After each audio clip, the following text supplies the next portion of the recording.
চলে এলাম আজকের ওয়াইটির হট কন্টেন্টকে নিয়ে ভিডিও করতে। তোমরা নিশ্চয়ই বুঝতেই পারছো আজকের ওয়াইটির হট কন্টেন্ট ঠিক কোন বিষয়টা। আরে ম্যান্ডির ভিডিও। ম্যান্ডির ভিডিওর বলা কথাগুলো তোমাদের কতজনের বিশ্বাসযোগ্য হয়েছে প্রথমেই তোমরা একটু কমেন্টস করে জানিও। কারণ কি জানো তো, কতই না রঙ্গ দেখি দুনিয়ায়, তেমন ঠিক এই মহিলার ভিডিওতে প্রথম দিন থেকে আজও পর্যন্ত কত রকমের যে রঙ্গ দেখলাম, যেই রঙ্গের হিসাব কিন্তু কখনো করা যায় না। মানে যেই হাতে সাদরে একজন মানুষকে গ্রহণ করবে, চুম্মাচাটি ভালোবাসা একদম মাথার মণি করে রাখবে, 2 মাস পর সেই মানুষটাকে নিয়ে এমন এমন তিক্ততার সুরে কথা বলবে, মনে হবে যেন মানুষটা হচ্ছে এই ম্যান্ডির চরম শত্রু। আর আমার মনে হয় এই রকম ভোল বাঁধানো কন্টেন্ট ক্রিয়েটার বা ব্লগার ওয়াইটি প্ল্যাটফর্মে তোমরা খুব কমই দেখেছো। এতটুকুনি অন্তত নিজের মধ্যে একটা আত্মসম্মান, নিজের মধ্যে এতটুকুনি অন্তত স্ট্যান্ড পয়েন্ট থাকে যে না, যেটা হয়ে গেছে বয়ে গেছে, সেই দিকে আর দ্বিতীয়বার কখনো ঘুরেও তাকাবো না, ফিরেও তাকাবো না। আরে বাবা, আমরা কন্ট্রোভার্সি ক্রিয়েটার, তাও আমরা নিজেদের জায়গায় একদম স্থির থাকি যে না, এটা করবো না মানে এটা আমরা করবো না, এটাই আমরা দেখাবো না মানে এটা আমরা দেখাবো না। কিন্তু সেক্ষেত্রে ব্লগার হয়ে এমন কিছু বিষয় নিজের ভিডিওর মধ্যে প্রতি মুহূর্তে করে যাচ্ছে, যার জন্য সে কিন্তু এখনো পর্যন্ত ওয়াইটির হট কন্টেন্ট হয়ে রয়েই গিয়েছে। কারণ সে নিজে থেকে চায়, তাতে যদি তার সম্মান নষ্ট হয়, তাতে যদি তার হাজব্যান্ডের সুগার লেভেল বেড়ে যায়, তাতে যদি তার মেয়ের ভবিষ্যৎ নষ্ট হয়ে যায়, এর কিন্তু কিচ্ছু যায় আসে না। নচেত ভাবো না, শুধুমাত্র কেউ তার লাইভে তার মেয়েকে নিয়ে একটু মুখ ভাঙচিয়েছে বা কয়েকটা কথা বলেছে, সেটা পার্সোনালি ফোন করে বা ভিডিও টু ভিডিও করে মিটিয়ে নিতে পারতো। কিন্তু সেই বিষয়টাকে নিয়ে থানায় গিয়ে এমন একটা কেস সেই ছেলেটির উপর দেওয়া হয়, যেই কেসটির সাথে ছেলেটি কিন্তু কোথাতেও দূর তাক কিন্তু যুক্ত নেই।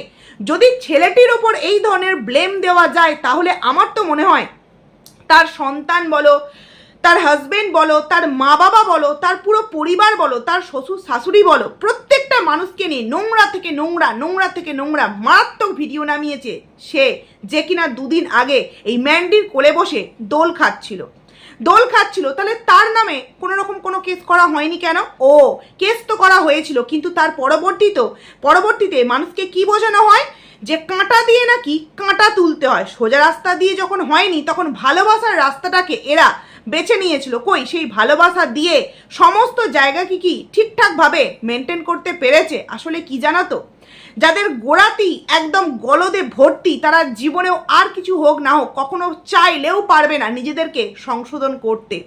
তোমরা একটা জিনিস ভেবে দেখো, যে এই যে আজকে আমাদের সামনে ভিডিওটা দিল, পুরো ভিডিওটা জুড়ে কিন্তু ওয়াইটির যে দাদা আছে তাকে কেন্দ্র করে পুরো ভিডিওটার কথা।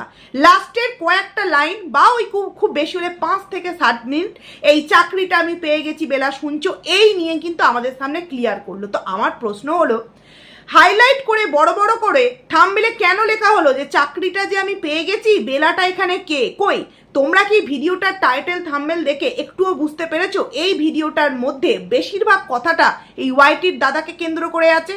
তোমরা প্রত্যেকে ভেবেছো কি 24 মিনিটের ভিডিওতে নিশ্চয়ই এই বেলা সম্পর্কিত বিষয় নিয়ে কিন্তু আলোচনা হবে, কিন্তু না, সে বেশিরভাগ আলোচনা করলো এই ওয়াইটির দাদাকে নিয়ে, আর 2-1টা লাইন কিন্তু বললো সেই ছেলেটিকে নিয়ে।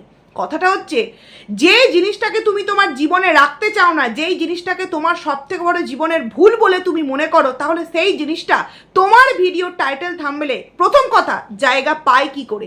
তার মানে মনের কোণে কোথাও একটু হলেও কি এখনো পর্যন্ত সেই টাচ আপটা রয়ে গিয়েছে, যেই কারণে বেলা হতে পারে ওয়াইফ বা তার হবু স্ত্রী বা তার গার্লফ্রেন্ড।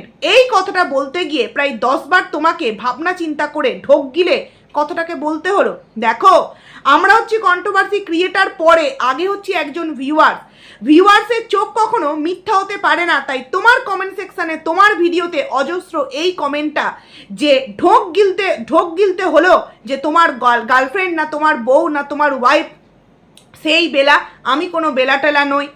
দ্বিতীয়ত, তোমরা একটা জিনিস খুব ভালো করে ভেবে দেখো, এই মেয়েটি শিব ঠাকুর ছুঁয়ে বলেছিল কি যে কোনো কন্ট্রোভার্সি ক্রিয়েটারের ভিডিও আমি দেখি না, এবং এদের 3 জনের যে গ্রুপ আছে, এই গ্রুপে যেই 2 দিদি এবং এদের নাকি আলাপচারিতা কি হতো, রান্না কি করবে, কালকে কোথাও ঘুরতে গেলে কি জামা কাপড় পরবে, মেয়ের স্কুলে আজকে কি পড়াশোনা হলো, বা কার কোন শাড়িটা পুজোয় নেওয়া হলো, এই সমস্ত বিষয় নিয়ে আলোচনা। তো আমার কাছে কথা হলো, এই যে সুয়ের নামই তো এখন বেশিরভাগ মানুষ দোষ দিচ্ছে, কারণ যেহেতু সুয়ের ভিডিও থেকে প্রথম কথাটা রিভিল হয়েছে যে চাকরিটা আমি পেয়ে গেছি বেলা শুনছো, কিন্তু তোমরা একটু ভালো করে ভেবে দেখো, কিছু মাস আগে অবধি যখন ধরো ওই অক্টোবর নভেম্বর সেই সময় থেকে এই যত সম্ভব কিন্তু এই ম্যান্ডির জীবনে যায়, তারপর আবার ধরো এই আগের মাস থেকে সমস্ত কিছু একদম ব্রেকআপ হয়ে যায়, মানে তার আগে থেকে কিন্তু একটা ছাড়াছাড়ি ভাব আমরা বুঝতে পারছিলাম, তারপরে তো সবার সামনে প্রকাশ্যে আসে।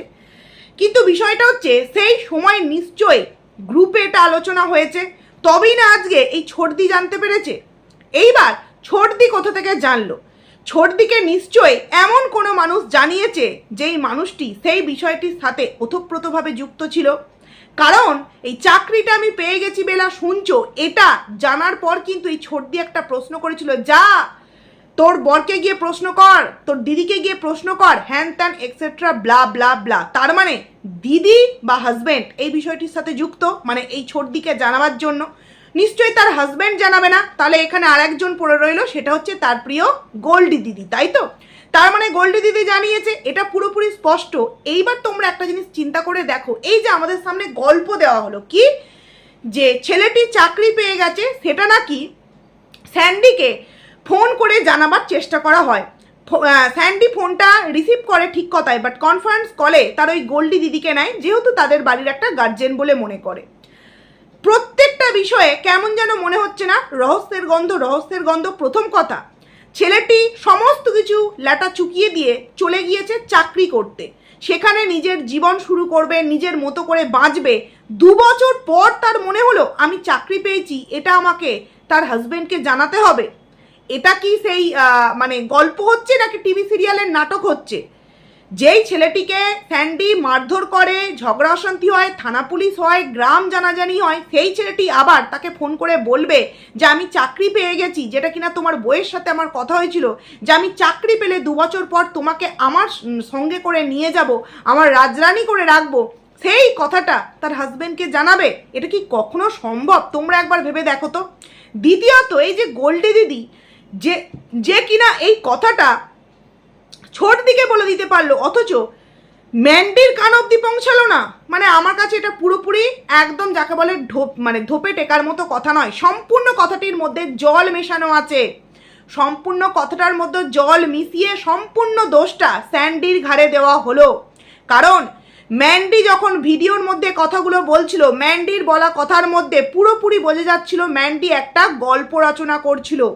যে ওয়াইটির যে দাদা, তার সাথে যেই ঘটনাগুলো হয়েছে, ফোন করেছে, ক্ষমা চেয়েছে, হ্যাঁ সে থানায় গিয়েছিল, থানায় গিয়ে শুধুমাত্র সে এই ছেলেটির নামে মানে ওয়াইটির দাদার নামে ভিডিও ক্লিপগুলো দেখিয়েছে, এবং থানা থেকে সেটা পক্সো কেসে নাকি মানে দিয়ে দিয়েছে এই ছেলেটির নামে। তো সেগুলো নিয়ে এত সুন্দর কনফিডেন্সলি বলছিল, মনে হচ্ছিল যে না একদম ঘটনাটা কিন্তু সত্য। কিন্তু তার পরবর্তীতেই এই চাকরিটা আমি পেয়ে গেছি বেলা শুনছো কথাটা যখনই আরম্ভ করলো, তার পরবর্তীতে যে এই গল্প রচনাটা ও আরম্ভ করলো, পুরোপুরি বোঝা গেল যে এটা একটা স্ক্রিপ্টেড নাটক। কিছুক্ষণ আগে লিখে আমাদের সামনে কিন্তু বলতে এসছে যে এমনিতেই তো স্যান্ডিকে ভিডিওর মধ্যে দেখা যায় না, আর হচ্ছে গো বেচারা, কারণ ওর প্রতি সবার একটা সফট কর্নার আছে, এমনিতেই এই ছেলেটিকে দেখে সবাই কিন্তু খুব গলে যায়। তো চলো সমস্ত দোষ কিন্তু তার ঘাড়ে দিয়ে দিই, কারণ এখন যদি জানতে পারে মানুষ যে হ্যাঁ আমি জানতাম, আমি সমস্ত কিছু জানতাম, তাহলে মানুষ আমাকে জাস্ট এই জিনিসটা করবে, আর আমার ভিউজ আরোই কিন্তু ডাউনে চলে যাবে। যেই কারণে জেনে বুঝে সম্পূর্ণ দোষটা কিন্তু নিজের হাজবেন্ডের ঘাড়ে দিতে হলো। কারণ তোমরা ভালো করে ভাবো, যেই কথাটা জানতে পেরেছে, সুয়ের সাথে তো আর কনফারেন্স কলে কথা হয়নি, তাই তো? তাহলে ওর কাছ অবধি কেউ কথাটা পৌঁছিয়েছে, সেটা কে? গোল্ডি দিদি। তো গোল্ডি দিদি তো এই দিদির গার্জিয়ান, তাহলে এই গোল্ডি দিদি কি করে পারলো, যেই মেয়েটিকে নাকি গোল্ডি দিদি কখনো পছন্দই করতো না, বোন তাকে ভালোবেসেছে বলে গোল্ডি দিদি তাকে সাপোর্ট করেছে, তাহলে সেই দিদিটা গার্জিয়ান, ম্যান্ডির থেকে অনেকটা সে বুদ্ধিমতী মেয়ে, বুদ্ধিমতা, সংসারের দিক থেকে, বাস্তব জগতে সমস্ত কিছু দিক থেকে, তাহলে সে জেনে বুঝে এমন একটা বিষয় তার মানে সুয়ের কাছে জানিয়ে দিল, যেটাতে অনেক কিছু প্রবলেম তৈরি হলেও হতে পারে। এই কথাটা তোমাদের কতজনের বিশ্বাসযোগ্য অবশ্যই তোমরা আগে কমেন্টস করে জানিও। দ্বিতীয়ত, ছেলেটির সাহস কি করে হয় যে আমি চাকরি পেয়ে গেছি এই কথাটা বলার ছেলেটার সাহস কি করে হয়?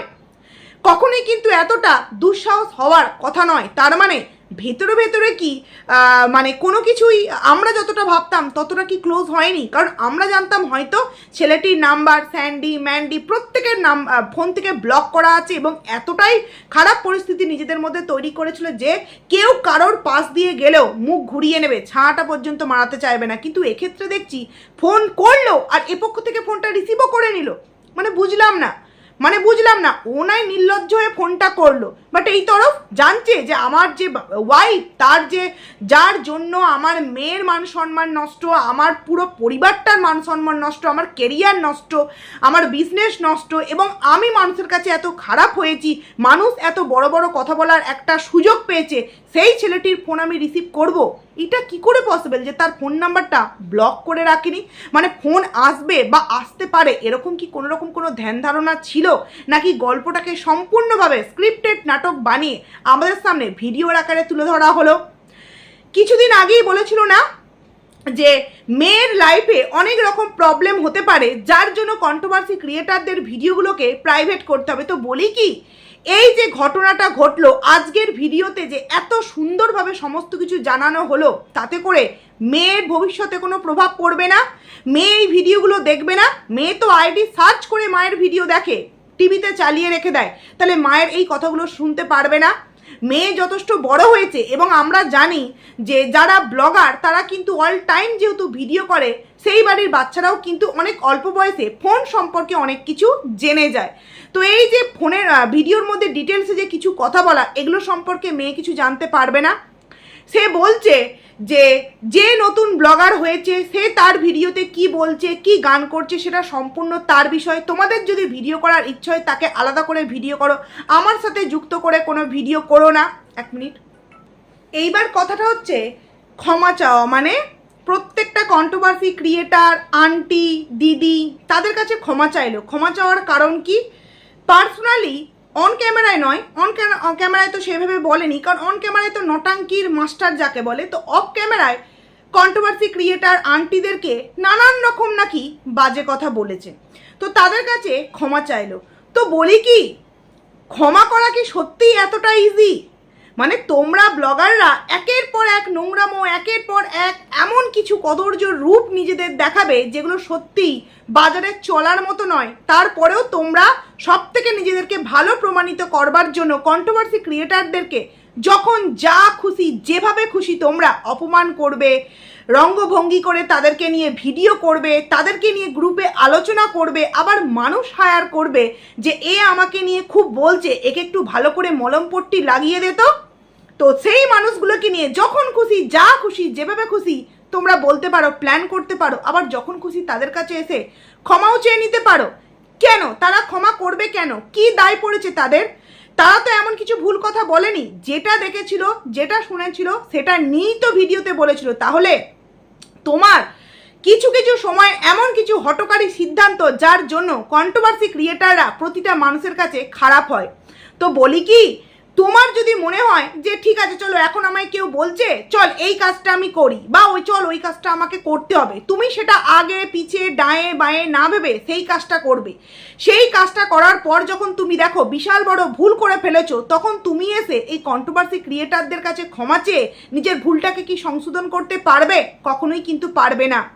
এই যে তুমি একটা ছেলেকে, হ্যাঁ সে বাজেভাবে বলেছিল, সে বাজেভাবে কথা বলেছিল, ভিডিওতে অঙ্গিভঙ্গি করেছিল বাজেভাবে, বাট তার জন্য অন্য কোনো বিষয় হতেই পারতো, অন্য কোনো শাস্তি তার জন্য হতেই পারতো, বাট এমন একটা বিষয় যেটার জন্য তার সারাটা জীবনে এমন একটা লাল কালির দাগ পড়লো, যেটা হয়তো নর্মালভাবে কোনো ছেলের জীবনে না পড়াটাই শ্রেয়, তাই তো? তার ভিডিও আমি খুব একটা দেখি না, মানে ওয়াইটির যে দাদা তার ভিডিও আমি খুব একটা দেখি না, তবে লাইভগুলো মাঝে সাঝে যখন আমাকে কেউ বলে ওই লাইভটার এই জায়গাটা একটু দেখো শোনো, তখন দেখি, নচেত এমনিতে দেখি না। তবে একটা ভিডিও দেখেছিলাম যেই জায়গায় মানে সে তার সন্তানের সামনে না ঠিকঠাকভাবে তাকাতেও পারছে না, মানে যখন ওই ঘটনাটা সবার সামনে এলো যে এরকম কিছু কেস নাকি করেছে, সন্তানকে থানায় নিয়ে গিয়ে নাকি টানতে টানতে বলেছে আমার মেয়েকে এই করেছে ওই করেছে সেই করেছে, আমার মেয়েকে নিয়ে এই বলেছে, যার জন্য নাকি থানা থেকে এরকম একটা কেস দিয়েছে। তো আমার কথা হলো সেই বিষয়টা সেখানেই মিটে গেছে, তাই তো? সেটা নিয়ে বলাটা ঠিক আছে। এবার তার পরবর্তী অংশতে যেই কথাগুলো বলা হলো যে ফোন করেছিল, এই কথাটা নাকি ও এতদিন জানতোই না। যবে নাকি তার ছোটদি ভিডিও করে বলে তবে নাকি ওর হাজব্যান্ডকে জিজ্ঞাসা করে, হাজব্যান্ডকে জিজ্ঞাসা করার আগে গোল্ডি দিদিকে জিজ্ঞাসা করে, গোল্ডি দিদি নাকি তাকে তখন সমস্ত কথাগুলো বলে।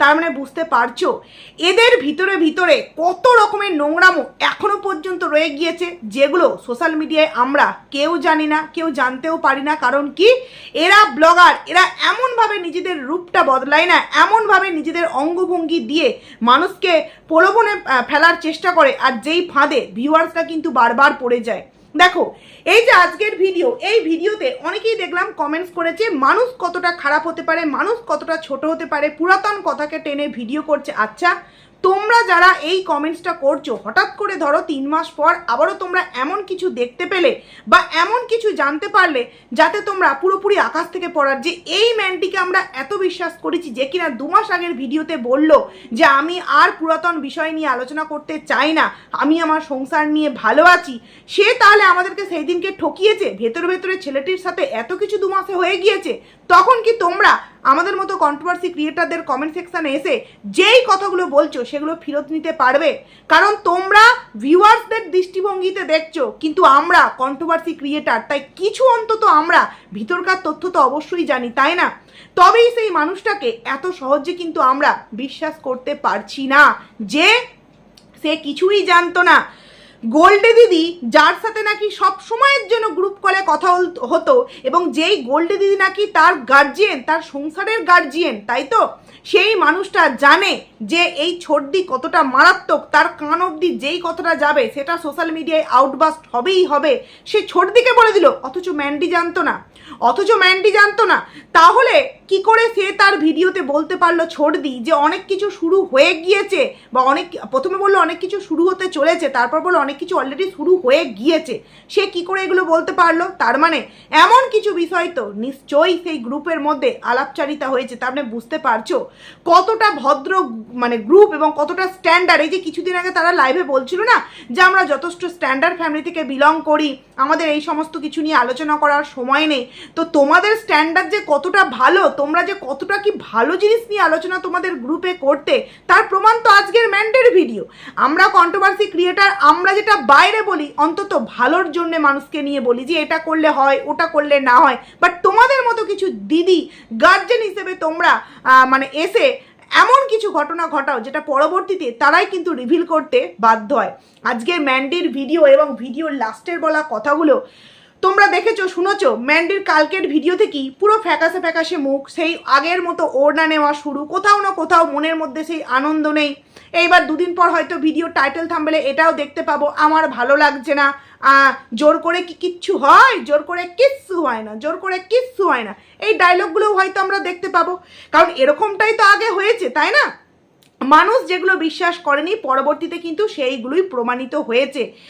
যেই ঘটনাগুলো আমরা 2 বছর আগে শুনেছিলাম যে মারুর সাথে একসাথে মারুদের ওখানে জায়গা কিনবে, বাড়ি করবে, 2 বোন মিলে একসাথে থাকবে, তো সেরকমই কিন্তু আমরা দেখলাম যে মারুদের পাশে নয়, মারু চলে এলো রানাঘাটে। মারু আমাদেরকে কি বলেছিল, ও নাকি এফবিতে অ্যাড দিয়েছিল কোনো একটা ফেক আইডি বানিয়ে। পরবর্তীতে আমরা কি জানতে পারলাম, এই ম্যান্ডি নাকি বলেছিল তুই রানাঘাটে আয়, এখানে তুই থাক, আমার পাশাপাশি থাক। মানে ভেতরে এরা কত কিছু করে রেখেছে, অথচ ভিউয়ার্সদেরকে দিনের পর দিন জাস্ট বোকা বানানো হচ্ছে। দেখো, আমরা এই হুলকে নিয়ে কোনো কথা কিন্তু বলিনি, বাট তার 2টো দেওয়া ভিডিও, সেই ভিডিওর সাথে প্রত্যেকটা কথা রিলেটেড হচ্ছে পুরাতন প্রেমের গন্ধ, চোঁয়া চুম্বন, এই সমস্ত কিছু নিয়ে। তাই কিন্তু আমরা ভিডিও দিয়েছি। তারপরেও বলেছি যদি দুজনকার সম্পর্কের মধ্যে বিশ্বাস, বন্ধুত্ব এবং একে অপরের প্রতি সেই ভরসাটা থেকে থাকে, যে যতই কন্ট্রোভার্সিয়াল ভিডিও করুক না কেন কোনোদিনই কোনো কিছু কিন্তু ওদের জীবনে হতে পারে না। কিন্তু নিজে যদি তুমি নড়বড়ে হয়ে যাও, তাহলে কন্ট্রোভার্সি ক্রিয়েটার কেন নিজে গিয়েই ধরা দেবে। এই যে তোমরা মানে সবে ম্যান্ডির ভিডিওতে দেখতে পেয়েছো একা বাজার যাচ্ছে, এই যাচ্ছে ওই যাচ্ছে, 2 দিন পর হয়তো এরকম অনেক কিছুই তোমরা ওর ভিডিও থেকে জানতে পারবে, দেখতে পারবে। কারণ এই যে ওর কমেন্ট সেকশানে একের পর এক কমেন্টস এসেছে যে লাস্টের কথাগুলো বলতে গিয়ে তুমি এত হকচকিয়ে যাচ্ছিলে কেন, যেন মনে হচ্ছিল তুমি বলতে চাইছো না, তোমাকে কেউ জোর করে বলানো করছে। এবং তোমরা লক্ষ্য করেছো প্রথমকার কথাগুলো বলতে গিয়ে একটাও কিন্তু এডিট নেই, বাট লাস্টের কথাগুলো বলতে গিয়ে ওকে কিন্তু 2-3 বার এডিট করতে হয়েছে, 1-2 বার উঠেও যেতে হয়েছে। আমার কোথাও যেন মনে হলো ভিডিওগুলো ওইখানেই এন্ড করে দেওয়ার কথা, বাট না, ভিডিওটা করার পর তার দিদি বা তার হাজব্যান্ডকে বলেছে আর কিছু কি বলতে হবে, তখন হয়তো বলেছে যে হ্যাঁ বেলাটাকে সেটা তুমি ক্লিয়ার করে দাও। তারপর ও এসে যথারীতি ইচ্ছা না থাকা সত্ত্বেও বেলাটাকে বলতে হলে যে তার হয়তো কোনো গার্লফ্রেন্ড বা তার হয়তো উর্বি ওয়াইফ হতে পারে, আমি কিন্তু সেই বেলা নয়।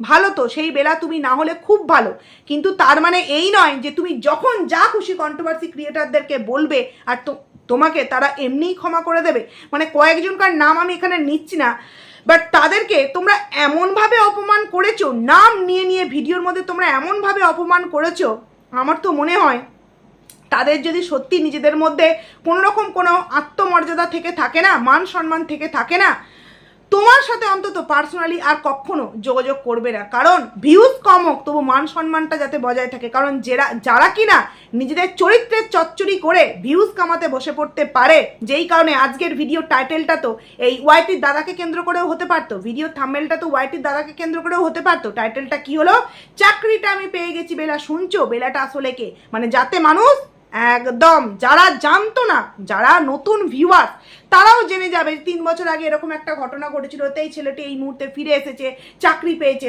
সেই নিয়েই পুরো ভিডিওটা সে ক্লারিফিকেশন দিতে বসে গেছে। মানে বুঝতে পারছো এরা পয়সার জন্য অনেক কিছুই কিন্তু করতে পারে। তো যাই হোক, চলো, আমার কাছে সম্পূর্ণ বিষয়টা একটা গল্প, আমার কাছে সম্পূর্ণ বিষয়টা একটা স্ক্রিপ্টেড। কারণ যে দিদি সুকে কথাটা বলতে পারে সেই দিদি ম্যান্ডিকে বললো না, এটা কি কখনো পসিবল? তোমাদের কি মনে হয়? গল্প বললো আর গল্পটা আমরা বিশ্বাস করে নেবো? যাই হোক, তোমরা তোমাদের জায়গাটা অবশ্যই কমেন্টসের মাধ্যমে জানিও। চলো ভিডিওটাকে এখানেই এন্ড করছি, নেক্সট ভিডিও নিয়ে খুব তাড়াতাড়ি তোমাদের সাথে দেখা হচ্ছে। তো চলো, টাটা।